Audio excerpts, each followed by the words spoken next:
Councilmember Guimedo, Here. Councilmember Garcia, Here. Councilmember Boyer, Here. Mayor Pro Tem Linus, Here. and Mayor Altamirano. Here.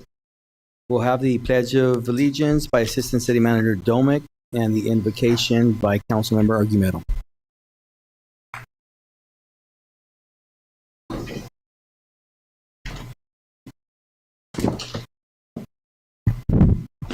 Good evening. Place your right hand over your heart and begin. I pledge allegiance to the flag of the United States of America, to the republic that stands one nation, under God, indivisible, liberty, and justice for all.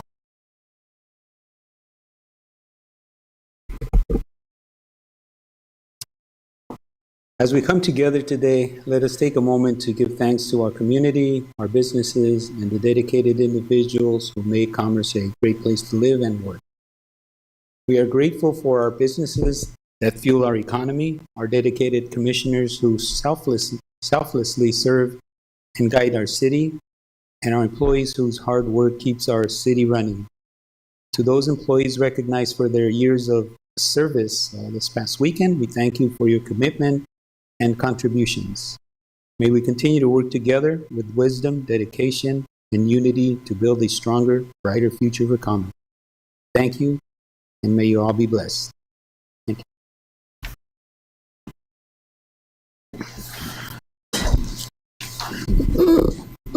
Thank you, Councilmember Argumedo.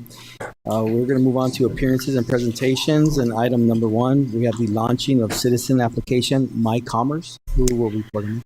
I'll give a little bit of an introduction. So council directed staff for several years before we were talking about implementing citizen app, and 2 council members were very pro citizen app, Councilmember Linus and Councilmember Garcia.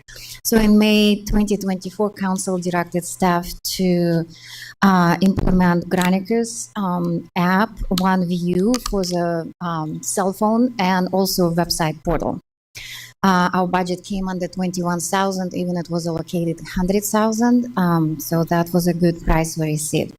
So what this app will, and Kevin will make a more presentation on that, it will allow citizens to submit service requests either via app or website portal. We have a page, or even call the city hall, which a receptionist already trained, and they can fill it out on behalf of people that don't have access to computers or apps.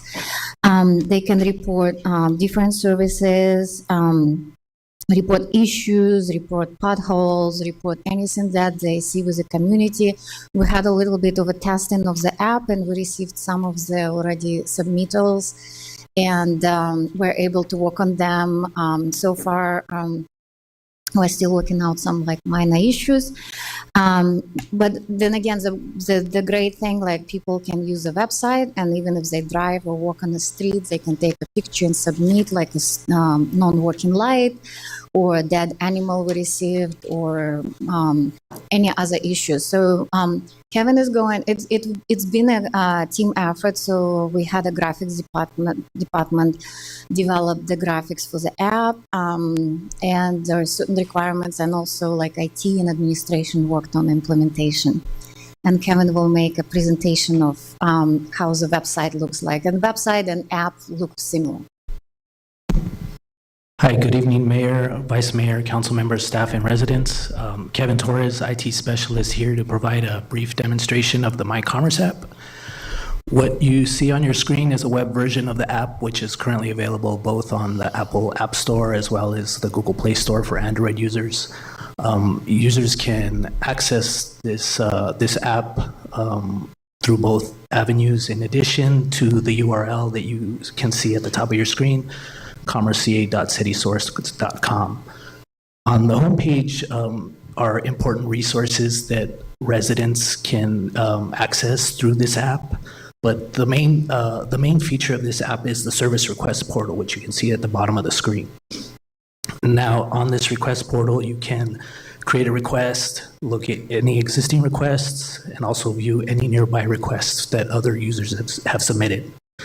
Under account, you would need to create an account in order to submit in a request. That way, city staff can correspond or change the status of the request and notify the users as needed.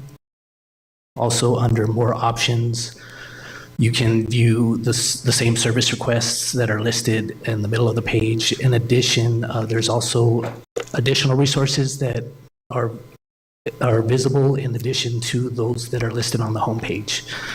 So at this time, I'll go through the process of submitting a test request so you can kind of see how what users will see, and happy at the end of this demonstration, happy to receive any feedback that we can pass along to our developer, as well as any adjustments that we can make to user access and the types of requests that you'll see right now. So as I create a request, I go ahead and I'm so and log- sorry to cut you off, Kevin. Sorry. Is there any way to make it bigger on the screen? It's Sure. It's really small. Sure, I can zoom in. I'm sorry. And it's kind No of worries. blurry as well. Yeah. And I want to make sure that if we're, the residents are seeing it on their screen, that they're able to see it, because it looks really blurry. Let me change the view for really We're quick. broadcasting this on Facebook, right? Correct. Oh, perfect. So Thank this is the login screen for the application. You'll have to create an account in order to be able to submit a request. There is a create anonymously option as well, but in order for users to receive notifications on the statuses of the requests, they should create an account. So what I'll do is go ahead and create a test request on this screen. And what you'll see on this screen is there's a robust set of different requests that can be submitted. And this can be adjusted as needed. If there's different types of requests that we find that need to be added in the future, we can definitely go ahead and add those. But this, you'll see if you click under each type of request, there's a sublist of requests that can be submitted. Also, if you know the type of request in advance that you want to submit a request for, you can also type it in the menu, and it will appear on the page. So what I did was I'm going to submit a test request regarding a barking dog. And what you can do in the first section is select the type of request that it is. In the second section, you'll be asked to submit the location of your request to provide city staff with more information regarding it. This is geofenced, so you wouldn't be able to submit a request that where another city has jurisdiction over handling the request. You can either click on a section of the map within the commerce boundaries, and it'll automatically populate an address for you. Or if you know the address in advance, you can additionally you can type in the address. Once you're finished selecting the location that you'll be submitting your request for, you can click on the back button. And just also for clarification, these 3 red asterisks are required features, so you will need to submit some type of information for each of the first 3 sections. You can provide a brief description of the request. So I'll put it there.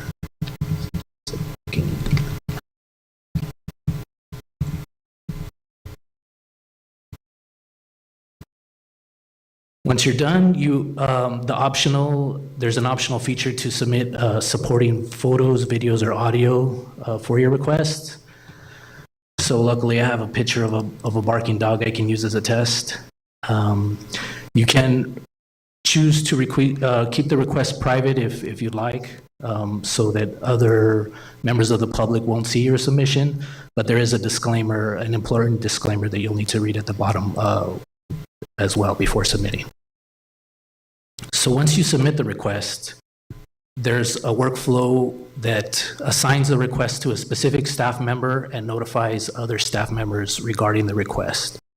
Once the request is submitted, you'll receive an automatic notification that your report has been received, and please allow a few minutes for the request to show up in the list.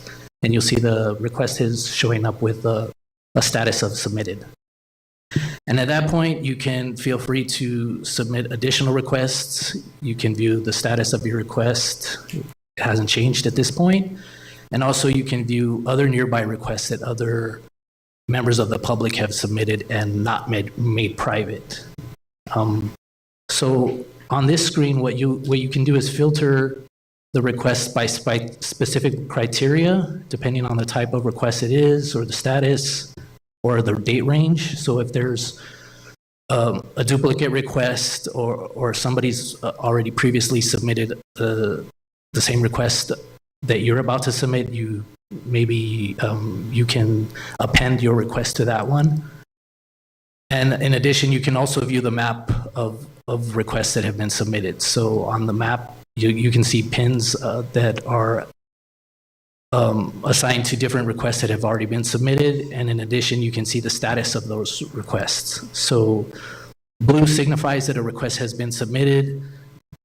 Black signifies that the request has been closed. And it doesn't show on the screen, but yellow would indicate that the request is currently in progress, pending closure. So I know I may have thrown a lot so far, but I'm willing to expand on any of this or take a deeper dive into this application or receive any feedback that you'd like to provide at this time.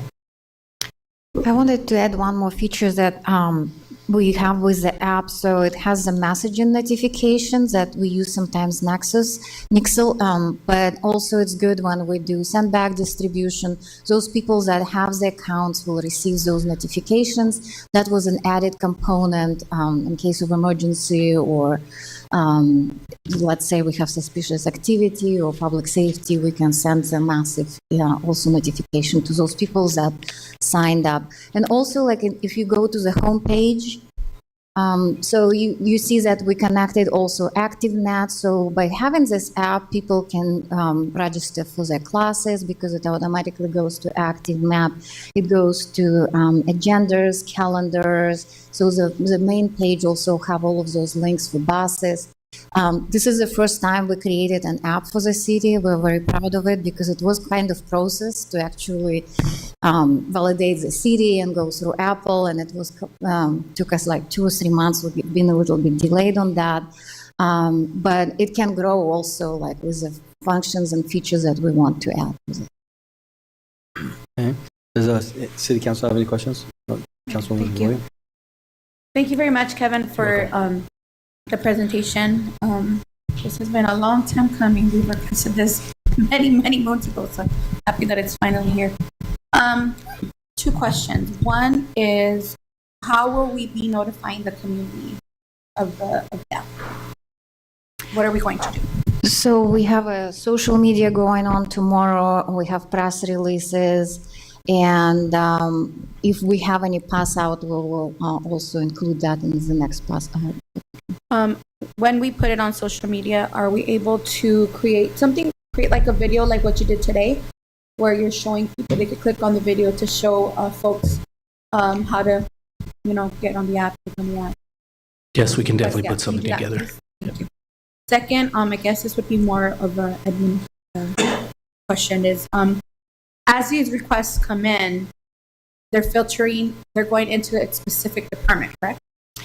They go to a specific department and a specific individual. We do have backups, so let's say I'm assigned person for the website complaints. I would have somebody, if I'm not in office, to respond to people. And also we have the triggering days, like if somebody is not responding, those people that in that department, they will get the email notification, you haven't moved on this request. Right now, I'm still personally reviewing because we don't have that many, and we're training staff more and more on the app to respond and provide more explanation to the residents, because they assume that since we fixed it, we just close it. And no, you have to put a message and inform them about it. So we're still working out on the logistics.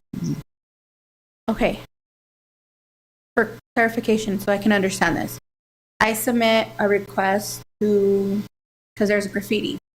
So it's going to come to you, and then you're going to filter it to Public Works, or there is a staff member at Public Works that's going to get this alert. Correct. So the staff member, The staff at member in will Public get the Works. alert. They will send it out. Yes, correct. Is it one person only? Is it 2 people? Is it 3? What I'm trying to get at is, what I would hate is for these requests not to be handled in a timely manner, right? And then we're gonna start getting those, or for it to be like, oh, well, we never got the request. So I want to know like how we're going to be managing on the staff end. I Yeah. can add- So if I may add, so part of the hope tonight is any concerns such as those by the city council are communicated. And if we have to delay the rollout to make sure that we have the proper implementation of the program, we'll do that. But right now, it is a liaison, right, for every department. The program itself will create, upon request, a list of the requests that are coming in for every department, and we can certainly circle back somebody else, right, for redundancy and for accountability, somebody else responsible for the follow-up to the departments to make sure that, the person received it, was taken care of, and those kinds of things. But all these apps all have that kind of performance management component, the reporting, right? Okay. But right now, the way it was set up, right, was a liaison by department. Okay. But for the benefit of the city council, there was this product's already available online, right? As Okay. was stated by staff, but But you said certainly it's already available, you said? you can download it right now Okay. on Apple Okay. Play. You can download it on Android. But I guess what I'm saying, depending on the conversation tonight, and if there's any major categorical changes, certainly we'll delay the what's planned right now for immediate output with regards to informing the community that this is available, right?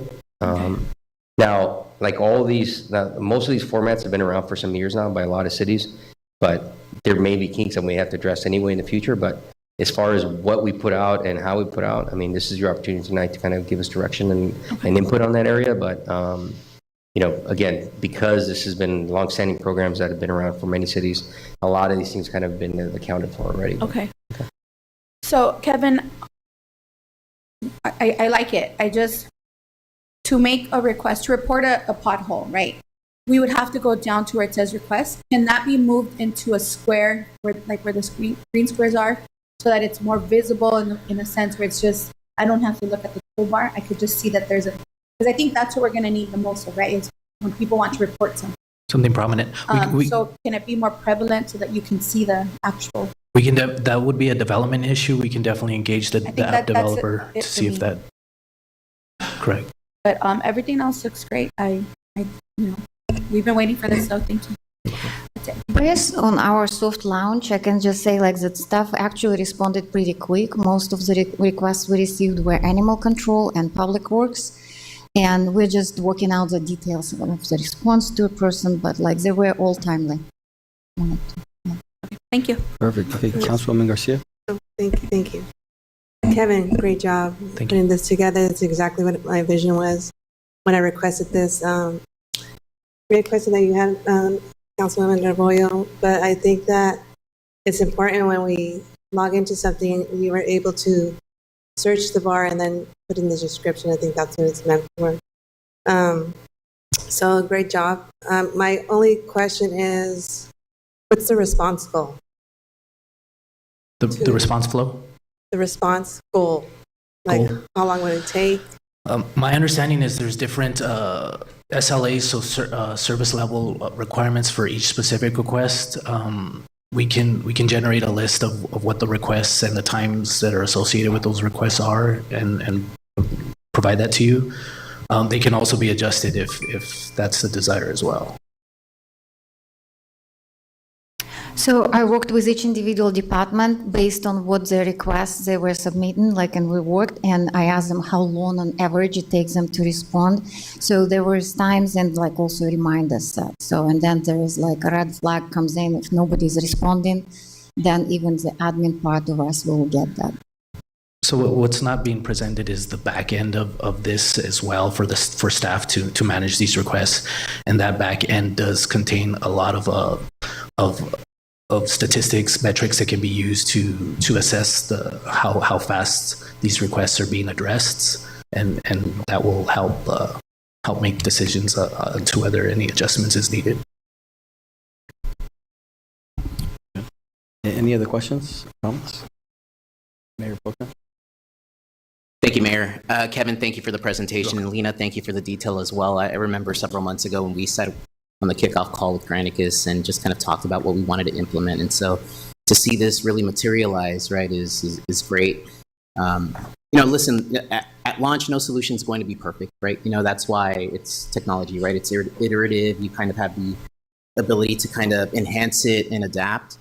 I imagine that you've already done this, but I would encourage all of us right here on the dais and, to go through the entire app and just kind of do some quality assurance. I don't know if that's an exercise that you all have done, right? But really just if there are any kinks or if there are any issues that you're finding, let's go ahead and get in front of that, just because the app is great, but if we don't have the adoption, then it's all for naught, right? So we really want to make sure that we encourage the adoption. And the only way we're going to get that, I think, is if this is intuitive and easy to use and it's, free of errors, right? Or just very, very low amount of errors. So that's my ask, right? And so maybe that's something that we can all do. I actually downloaded it already. And I've had a few days to kind of look at it, right? And, it's good, right? Some enhancements, but of course we can always build up and evolve to that. I would also look at training staff, on how to use this app if that hasn't already been done so. And maybe it's happened already, right? Yes, it happened. But I think it's important. And, one thing I would actually think would be interesting to see is maybe educational workshops, like at libraries, like a quick kind of like, hey, like we're going to walk through the app and, it's like a quick like 15-minute, 30-minute tutorial just so people can, go through it, but also have the opportunity to ask questions. I think maybe a couple of those sessions, maybe even one, right, would be beneficial. I think it would be good to even do it at the senior center. I know our seniors, don't really maybe use apps, but I feel most of them have cell phones. And so if we can teach them, right, maybe it's something that they can start to use, right, to increase that adoption. I don't like the background image. I love the Citadel, don't get me wrong, right? But like little things like that, I would maybe look at modernizing the layout of the homepage or the front page. And Councilwoman Rebollo, I actually like the requests where it is. I think it's more in line with it's more in line with like user experience practices. So I think that's where it should be, right? And all the other like ancillary kind of functions, I think belong where they are.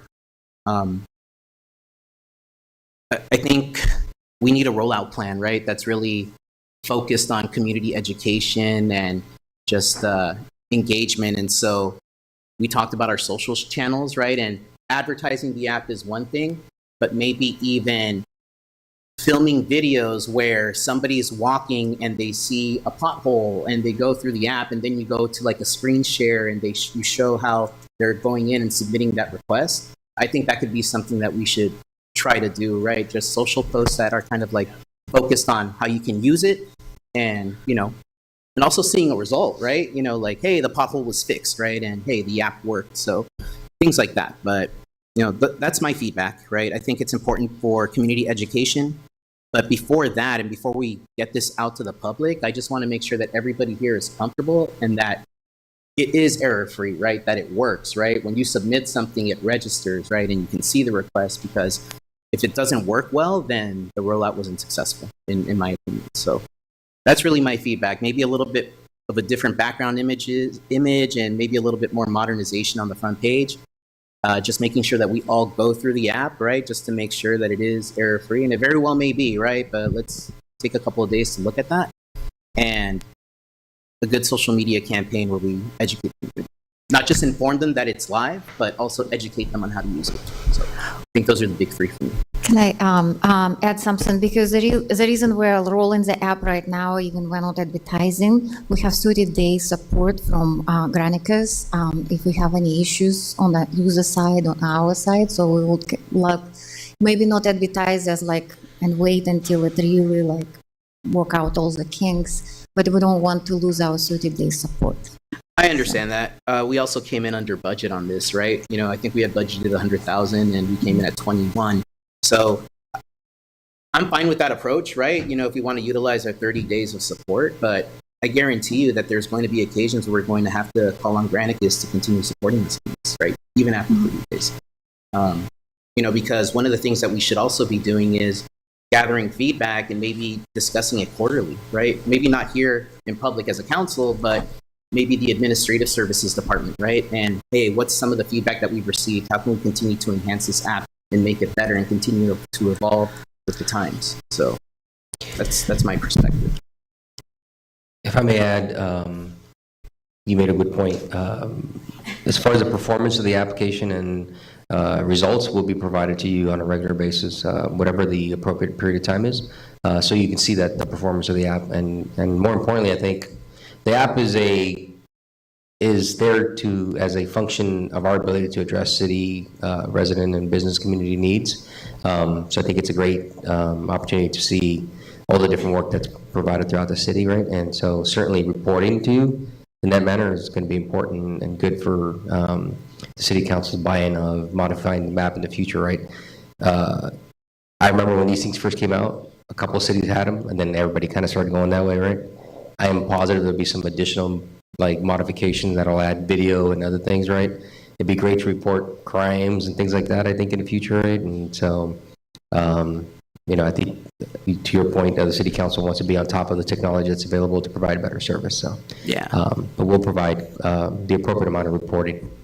And I appreciate that, because what goes live on February 12th isn't what will be live on September 12th, right? Like, it's going to constantly change, and that's what we should be shooting for. And, Lena, I'm glad you talked about the push notifications, because, one of the things that we had talked about is when somebody reports suspicious activity, my vision would be to see a push notification go out to anybody within a certain area, right? So that they're aware that there may be suspicious activity in the area, just so they can be a little bit more vigilant. And I know we talked about that in the kickoff, and I know we put in the push notification, so we'll build up to that, but that's a goal that I would like to see us work towards.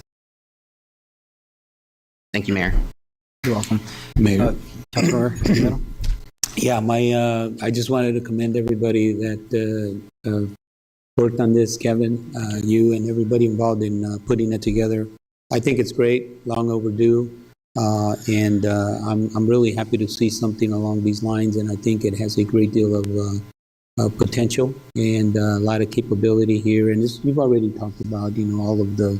It's gonna change, as we move along, as we see how it works. And I just downloaded it now, and I'll get my account set up so that I can actually log in.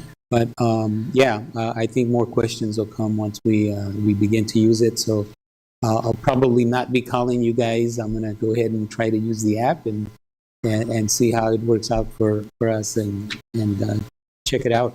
So I think it's great, long overdue. I'm really happy and pleased that you guys have rolled this out, and I'm looking forward to using it. So thank you. Good. Thank you, guys. I was thinking, I just thought of an idea. Let's see what everyone thinks, is if we add another icon and it has a list, it's just called restaurants in the city or whatever, and it has a list of all our restaurants in the city. So if someone clicks on it, then everything just comes up. I mean, I know we don't have many restaurants, but at least all the food establishments will start to come up and just promote stuff in common. Does that sound? I think we can talk to the developer. I mean, essentially, you're helping, the business community in the city. So I think we can talk to developers, see if that's an option that we can add on. Okay. I don't think it's enough to delay the rollout, but it's something we can incorporate, as we should throughout the use of this app, is incorporate things that come up over time. Okay. All right.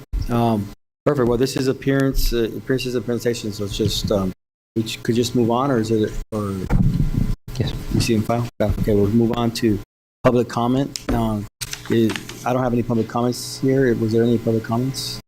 There's no public comments. Okay. Well, this time we'll close public comment and we'll move on to consent calendar. And on consent calendar, we have items number 2 through 5. Is there a motion?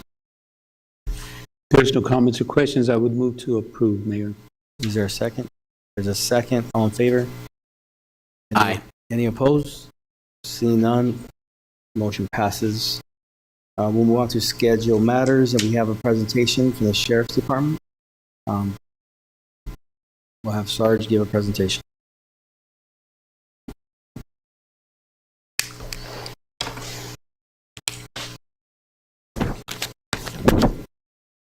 Good evening, Mayor, Council. Sergeant Sergio Jimenez with your public safety briefing for the month of January. January 1st to the 31st.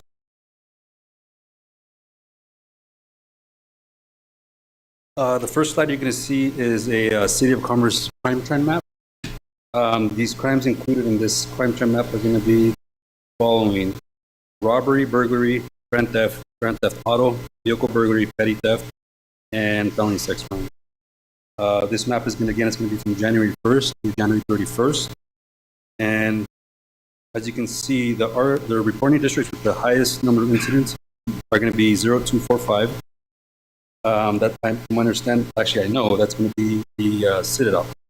RD 0242 is going to be the Commerce Center. And RD 244 is going to be the third with the highest number of incidents. The day of the week that it corresponds, Monday is going to be the highest number of incidents with 23. I'm sorry, second to the highest with 23. The highest day of the week is going to be Friday with 27. The times with the highest number of incidents, it's going to be 1600, which is 4 o'clock with 12, and 5 o'clock with 12 also. The next slide is going to be Part 1 crimes. For the month of January, you're going to have aggravated assaults, it's going to be 8. Robbery total is going to be 3. Burglary is going to be 8. Theft, grand theft, which is $950 and above, is going to be 32. From a vehicle, 17. Petty theft is going to be 25. For a grand total of 74 thefts in the month of January. Auto theft, you're going to have 32. And arson, no incidents to report. Next slide. And this slide is going to have a comparison of other cities in the area, which is going to be Cudahy, Maywood, and East LA. Again, pay close attention to square footage. East LA is roughly around the same square footage. Not too close, but I mean, closest to it, but 7 plus. You have Cudahy and Maywood.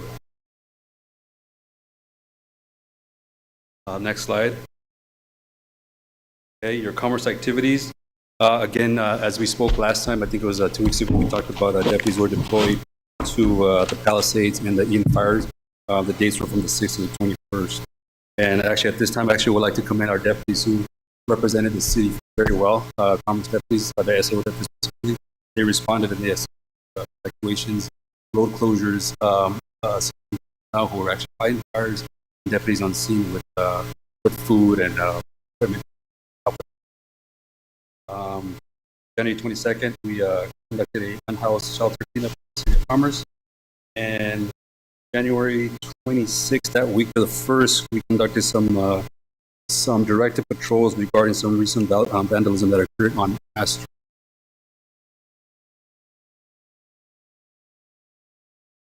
Okay, next slide. And for the month of January, we're going to have 16 felony arrests and 41 misdemeanors. Are there any questions? Any questions for City Council? Councilwoman? Just 2 comments. First of all, I do want to commend you and thank you and the team for the work that was done to help the residents who were impacted by the fires. And I know you guys worked really long hours, and it's a thankless job sometimes. So thank you so much, and please relay my gratefulness to, I really appreciate to the that, team man. as Thank well. you. And then just second, if you could stick around after the council meeting, I have a few. Yes, definitely, of course. Thank you so much. Thank you. Any other questions or comments? Just to follow up, thank you to you and your everybody who responded to the fires and the emergency, helping others out there. We're very grateful for that, for your support.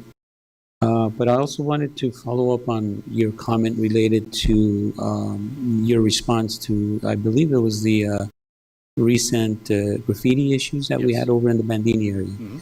And you don't have to tell us now, but I do want you to follow up with the council at some point, with our staff. I want to know what we're doing, where we're at with that. It seems to be something that should be of big concern to us because, well, we should have more discussion about it. And that's why I want to sit down and have a conversation related to that, but not really in open session like we are now. I'd rather talk with the rest of the council and the appropriate staff so we can get a little bit more information related to what's transpired. But I also want to thank our staff because I know they were quick to respond.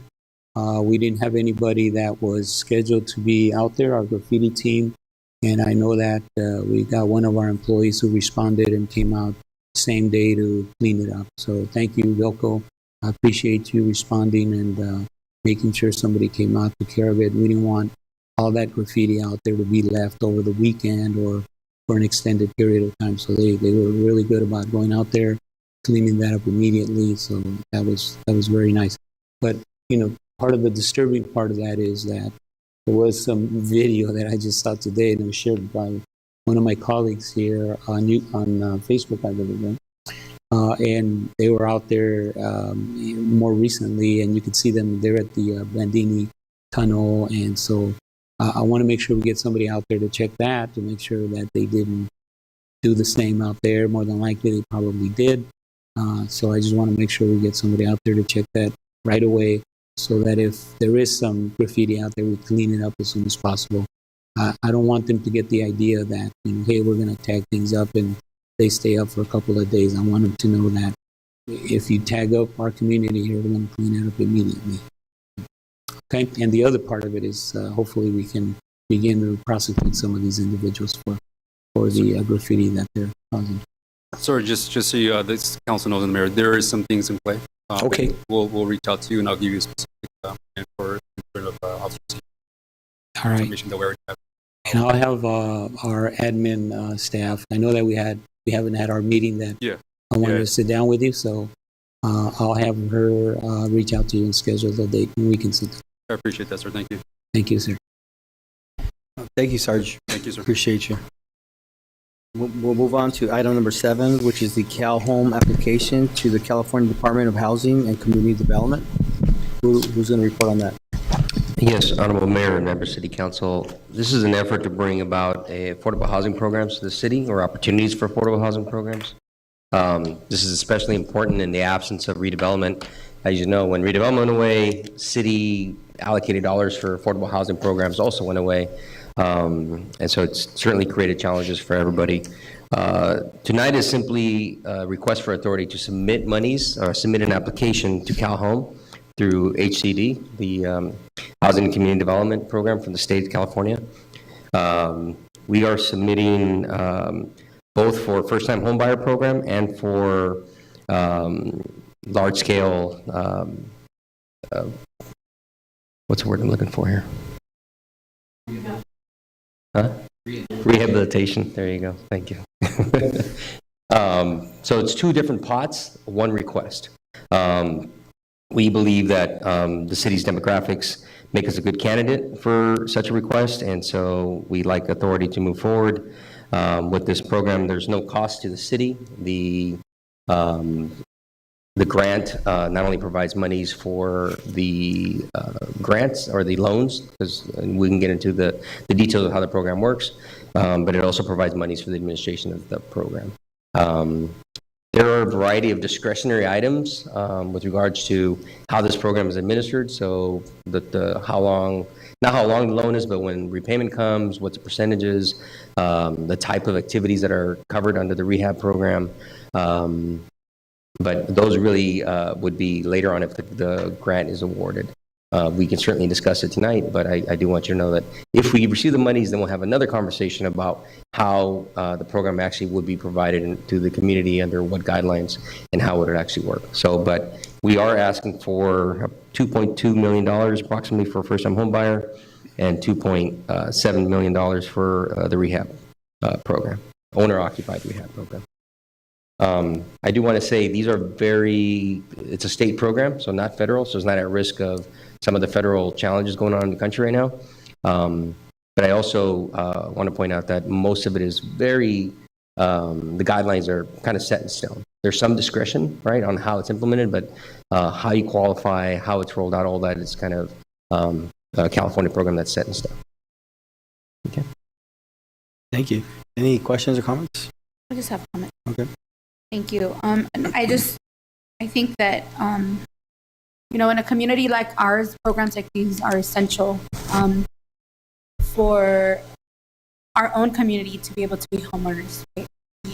We know that we are a closed-knit community, and they're seeing it, right? That our generations, like, we're going off to college and coming back to live here because we love commerce and we want to keep that closed-knit community, and this is a really good way of doing that. And looking at the analysis, it's a low-interest loan ranging from 0% to 3%. Where do we get that? Well, I don't see how else we could provide this type of opportunity for our community. So, this is, I think it's a win-win situation for our residents. I thank you for bringing this forward because it definitely is an essential tool for residents of this community to become homeowners. And so I don't see anything like this. I had questions, but I read the answers in the analysis. So that was it. I also, it looks like the maximum amount we could loan to a resident is about $200,000, but the city council can set those parameters, right? If it's more or less. So just think about that, right? Like being able to provide one of our residents a $200,000 loan for them to buy a home here in Commerce, or a loan to fix their home. And I know that we have so many residents on our list for our home rehab programs already. This is a tool that would give us the opportunity to make that list a little shorter because we're able to provide. And Luis is over there grinning because we were just talking about how long that list is and, can we give them more money? And I think this is the perfect tool to put money back in the pockets of our community.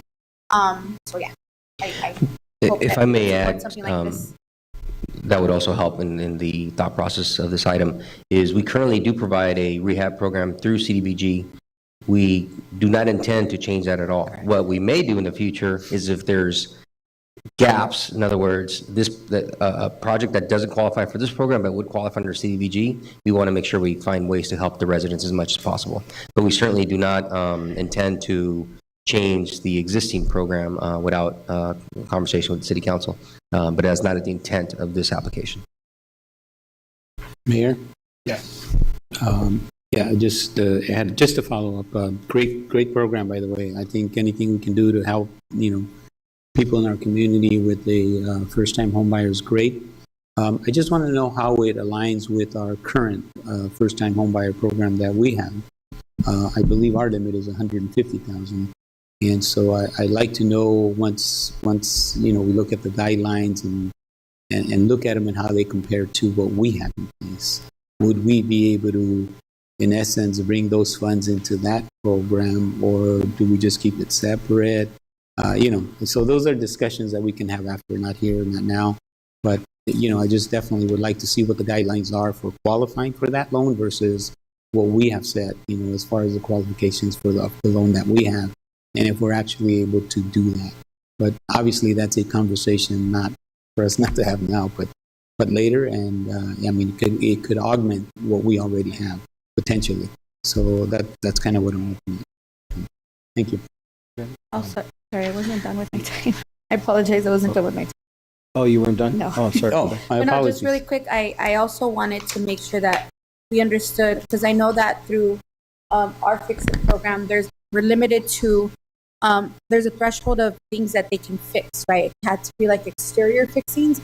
And I believe with this loan, it can be used for interior fixings. Like I know that we've had people come to us about asbestos in their attic, or so I know that this there wouldn't be guidelines as to it can only be like an outdoor exterior fix, I think this is something that is also really amazing about this program. So I understand it correctly, right? There's no guidelines, Mr. City Manager? So, again, when the program comes back, I think we're going to have to see how it coordinates, as Councilmember Gomez also said, how we coordinate with our existing programs, right? We would set those parameters. You would set those parameters. Now, there's certain rules, right, so you can't exceed, you can't go over what they say qualifies, but you can certainly go less. Okay. And again, you do that to maximize the amount of monies you get. We think, that we are in good position to receive all these monies, but if you get a lower amount, maybe you want to set different parameters to make it available to more and more people, right? So think about it always like when it comes to this program, they're going to give us like, here's what you can do, and then you will decide what you want to do. Including the loan amount. So for example, the down payment assistance could be as much as $200,000. You can also set an amount, but it's also based on the home of the price. I mean, there's a variety of variables. So I'm hoping that at some point we get a validation that we got these monies and we have a real conversation. You set a great program for the city. And then at that time, we also will see how it coordinates with anything existing. And if we should recommend to change our existing programs to maximize again, I mean, it'd be great if you can coordinate, right? Because I mean, I looked this morning on just Realtor.com. I think the cheapest house I saw in Commerce right now was $650 or something like that. That's the cheapest, right? So that is, a $200,000 loan payment assistance is night and day on affordability, right? And then as it exceeds those prices, it becomes even a critical issue because then it's not even 20% in some cases, right? So, but certainly when that time comes, hopefully when that time comes, we can have a real conversation about how it is that you want to maximize the dollars. And I think it's how you look at it. It's a great program. How do we maximize it? Right. Okay. Thank you, Mr. Mayor. So, any questions? Thank you, Mayor. Mr. City Manager, I think my question is, so obviously there's no cost to apply for this program, but what we are looking into with this item is giving the administration the power to negotiate with Global Urban Strategies to engage with them for these services, right? These grant writing services or application services. So is there a ballpark? Because there's no cost to apply, but there is going to be a cost to engage with Global Urban, right? No. So the proposal on the table is that they apply for the program, and if they're successful, they can administer the program with the set administration fees of the program. So there is no cost to the city. Got throughout. it. So if we don't get any monies, then we got some pro bono work. pro bono work. Yeah. Okay, well, that's great. Well, then I'm all on board. I think, creating home ownership opportunities is a priority for this council, right? And I think we always want to help our homeowners drive up their property values with rehabilitation, money. So I personally think it's a good thing. And if you're telling me that, we're not paying this, firm unless we receive some money, then I think it would be worth the investment. So those are my comments, Mayor. All right, thank you. Thank you. So at this time then, we're going to move forward with the motion to adopt the resolution. So moved. Staff recommendations. There's a Second that? second. Okay, all in favor? Aye. Any Aye. opposed? Seeing none, motion passes. Thank you. We'll move on to item number 8, which is committees and commission appointments. Mr. Mayor, these are 2 of your appointments, and we just found out there is another appointment coming up in the Library Commission, and we still have a vacancy on the Youth Commission. So at this time, appropriate appointments. My appointment for the library, I still don't have the education. I'm still speaking to a couple of the residents that would like to serve on it. But for the Library Commission, I will appoint Brandy Alvarez. Thank you. That's it. Okay, we'll go ahead and close 8. And we're going to move on to public hearing. It's item number 9. So it's the participation in the Los Angeles Urban County Permanent Local Housing Allocation Program and approval of the reimbursable contract with Los Angeles County Development Authority.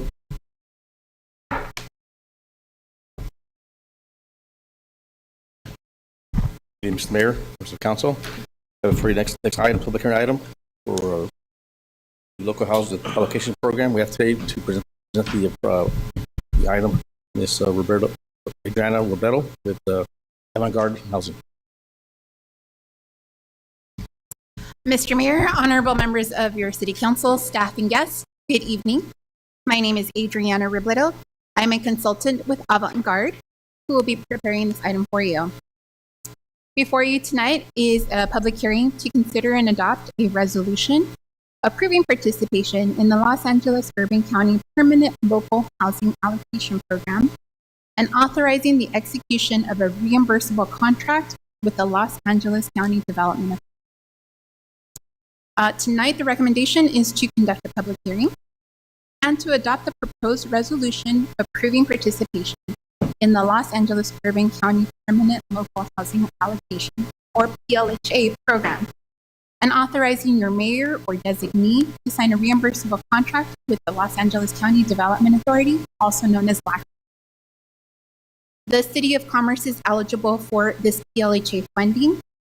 The PLHA program is intended to increase the supply of affordable housing for households at or below 60% of the area median income. It can be utilized to increase assistance for affordable owner-occupied workforce housing, to assist persons experiencing or that are at risk of homelessness, to facilitate housing affordability, and or to promote projects and programs to meet the regional housing need allocation. On behalf of the County of Los Angeles, the Los Angeles County Development Authority, or LACTA, applied for the county's allocation of funding and is responsible for administering the PLHA funds to Los Angeles Urban County, which consists of unincorporated areas and several cities, including 46 cities, that include the City of Commerce. The funding allocation for the City of Commerce is $59,326. Your staff received a letter dated December of 2024 from LACTA with its tentative allocation, and the letter states the following.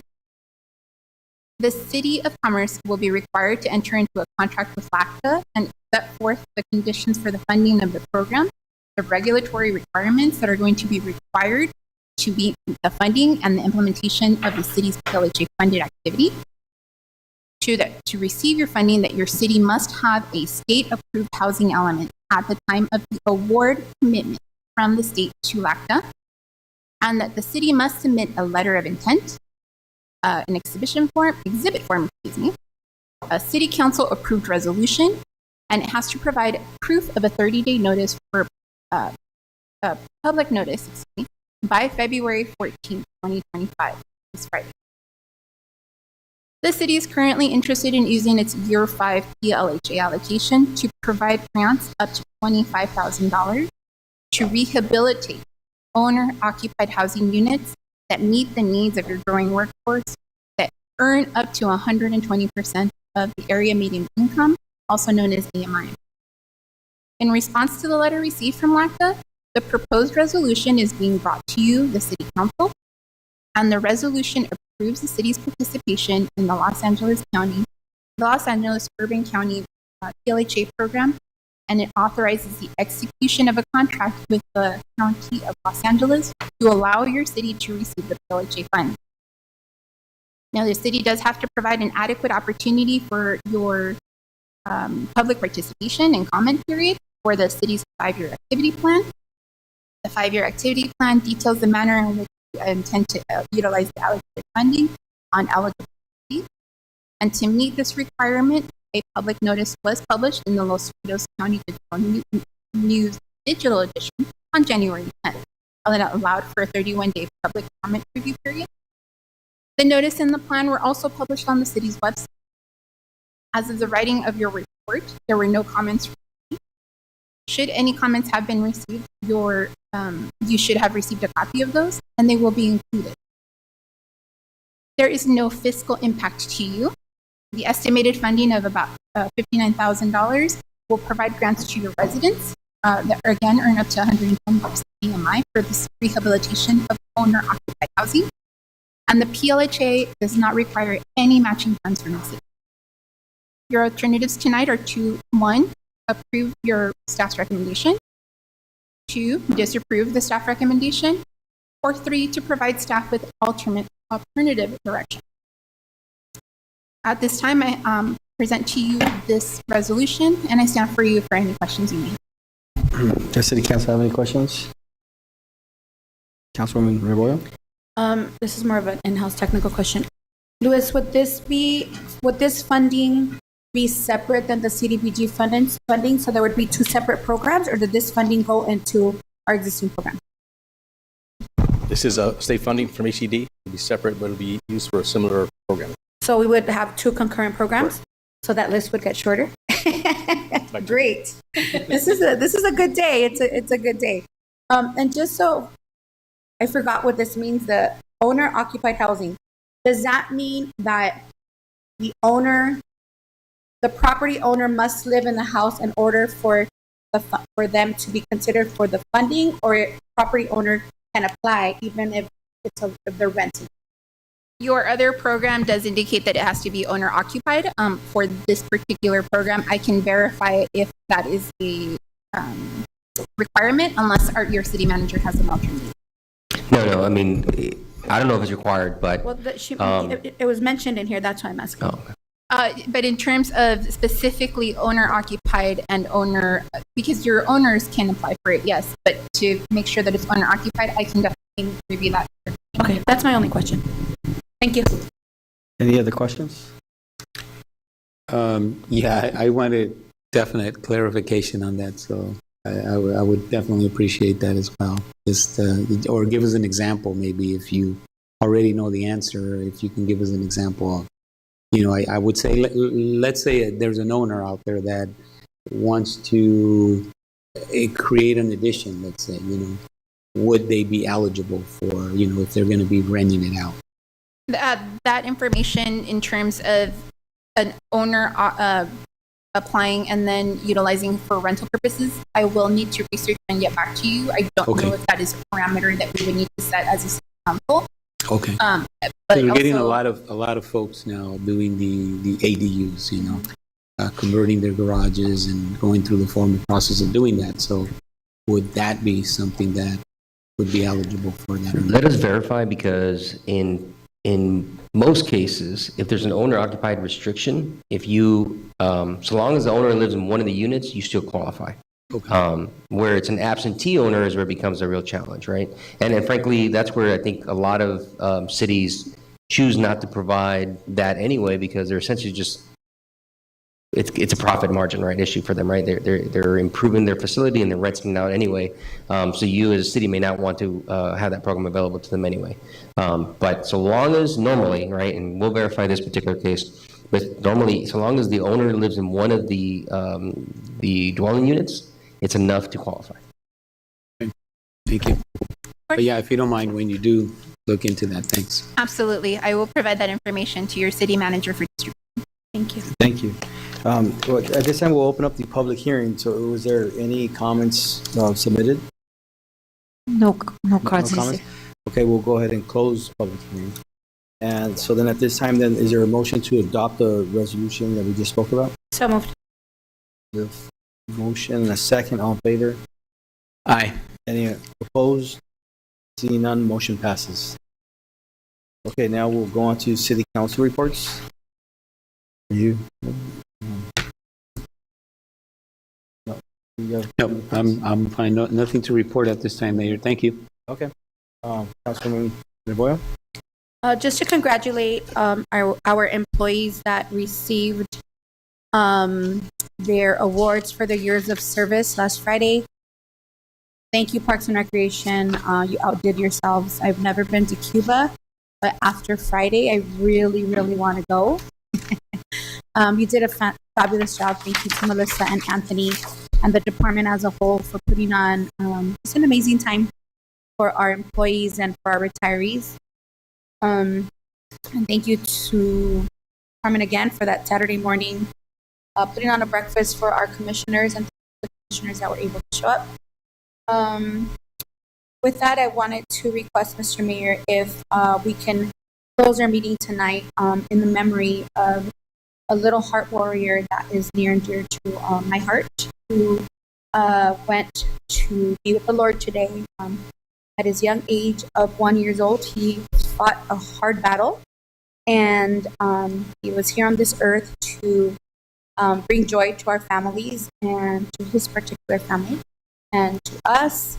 And this morning he went to be with the Lord, and he will be living on through other babies that he will be able to save. So if we could close our meeting today in memory of River Tobias Howe, I would appreciate that. Thank you.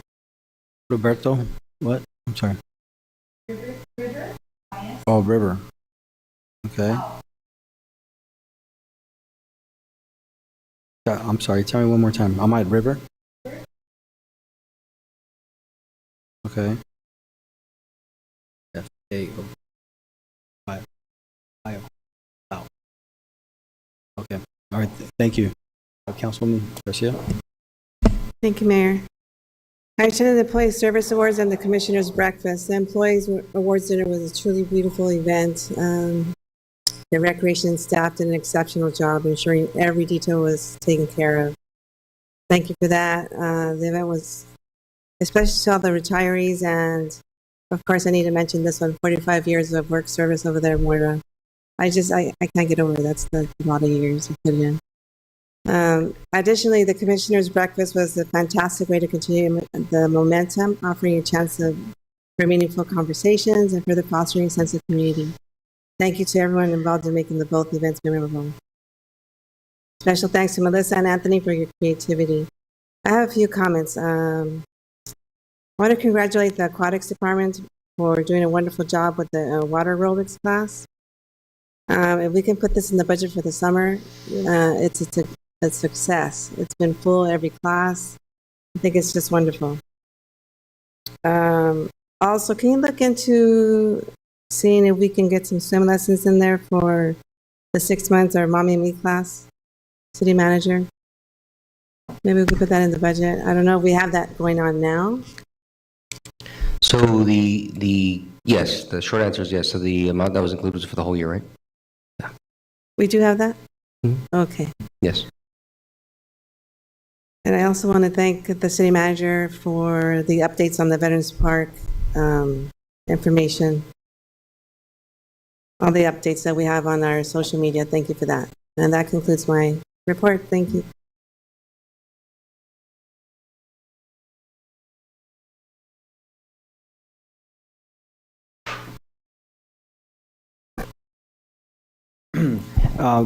Councilwoman Rebollo has to mention something. Thank you. Sorry, I forgot to mention. Just thank you to Greg and Lisa and the team and the Special Needs Commission, who has been working really diligently on bringing a Special Olympics team here to the City of Commerce. We've been working for 3 years, and I'm really excited that, and I know it's been on our social media, that we will be starting with the swim team. So to the community, make sure you sign up for our Special Olympics swim team. But also, if you would like to volunteer and coach, we are looking for coaches and volunteers. Some of you that have been part of our swim programs for a really long time and are wonderful working with our exceptional needs community, you're more than welcome to sign up and coach. I'm looking at you, teacher. Just kidding. No pressure. But yeah, to this community, if you would like to coach, volunteer, there is a link on the flyer where you can sign up. To the community that would like to sign up, there is a link on the flyer where you can sign up. So we're just really excited to provide this program to the City of Commerce, but also to the Cela region, because it is open to non-residents of our region. So this is exciting. This is really exciting for our community. So that was all. Just to remind everybody, you can sign up. Thank you. Thank you. Mayor Pro Tem?